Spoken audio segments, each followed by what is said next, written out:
సందర్భంగా 52వ సంవత్సరం పూర్తి చేసుకొని 53వ సంవత్సరంలోకి అడుగుపెట్టుకున్న జగన్మోహన్ రెడ్డి గారి జన్మదినం ఆయనకు శుభాకాంక్షలు తెలియజేస్తూ ఆయన పరిపాలనలో ప్రజలకు ఎన్నో అమ్మఒడి అయితేనేమి, రైతు భరోసా అయితేనేమి, విద్యా దీవెన అయితేనేమి, వసతి దీవెన అయితేనేమి, నాడు నేడు స్కూళ్ళు అయితేనేమి, హాస్పిటల్స్ అయితేనేమి, నాడు నేడు మొత్తం పేద ప్రజలకు అందరికి కూడా 5 సంవత్సరాల్లో ఒక డేటు చెప్పి ఆ డేటు ప్రకారం వాళ్ళ అకౌంట్లో డబ్బులు వేసిన ఘనత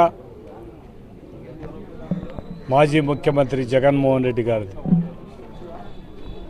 ఇంకా ఈ తెలుగుదేశం పరిపాలన మనం చూడడం జరుగుతుంది. రెడ్ బుక్ పరిపాలన, అధికారులు వీళ్ళందరూ కూడా వాళ్ళు తెలుగుదేశం నాయకులు ఏం చెప్తే అది. ఇంకా ఇప్పుడు కొద్దిగా బెటర్ పోలీస్ వ్యవస్థ, అంతకుముందు కంటే ఇప్పుడు కొద్దిగా చాలా వరకు కొద్దిగా రీజనబుల్గానే, కొద్దిగా ఎవరిది తప్పైనా కూడా కొద్దిగా సీరియస్గానే కొద్దిగా ఆలోచన చేసే పరిస్థితులు. ఇంకా రెవెన్యూ అధికారులు మాత్రం ఇంకా పూర్తి ఘోరంగా తయారైపోయినారు. ఎంఆర్ఓలు ఎవరైతే వైఎస్ఆర్సీపీ సానుభూతి పరులు ఉన్నారో వాళ్ళు డీలర్లు అంతా బాగా పంచినా అటువంటి డీలర్ల మీద కక్ష సాధింపు చర్య కింద ఈరోజు చేయడం జరుగుతుంది. అంటే వాంటెడ్గా ఏమి తప్పు లేకపోయినా కూడా ఏదో విధంగా ఇబ్బంది పెట్టాలనే ఆలోచనలో ఉండే పరిస్థితుల్లో రెవెన్యూ అధికారులు కూడా వీళ్ళందరూ కూడా ఒక్కసారి అధికారులకు అందరికీ కూడా విజ్ఞప్తి చేసేది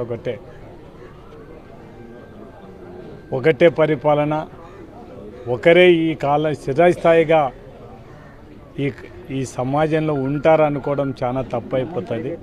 మీరు మీ ఉద్యోగ ధర్మాన్ని నెరవేర్చండి.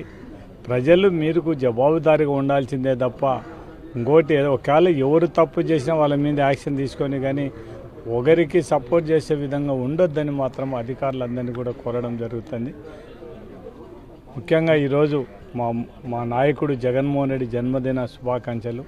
ఇట్లా ఈయన 100 ఏళ్ళు మంచి ఆయుష్యం ఉండి ప్రజలకు ఇంకా పరిపాలన చేసే విధంగా ఇంకా మంచి కార్యక్రమాలు ఈ రాష్ట్రంలో ఉండే ప్రజలకు మళ్ళా నెక్స్ట్ అధికారం వచ్చిన తర్వాత ప్రజలకందరూ కూడా మంచి ఇంతకంటే ఇప్పుడు జరిగిన దానికంటే ఇంకా బాగా బెటర్గా జరగాలని కోరుకుంటూ ఆయన దేవుని కోరుకునేది ఒకటే, మా జగన్మోహన్ రెడ్డి గారికి మంచి ఆశీస్సులు, మంచి ఆయుష్ను ప్రసాదించమని కోరుకుంటూ దాంతోపాటు మొత్తం ఈరోజు మా పెద్ద ఎత్తున మా కార్పొరేటర్లు అయితేనేమి, మా నాయకులు అయితేనేమి, కార్యకర్తలు అయితేనే కూడా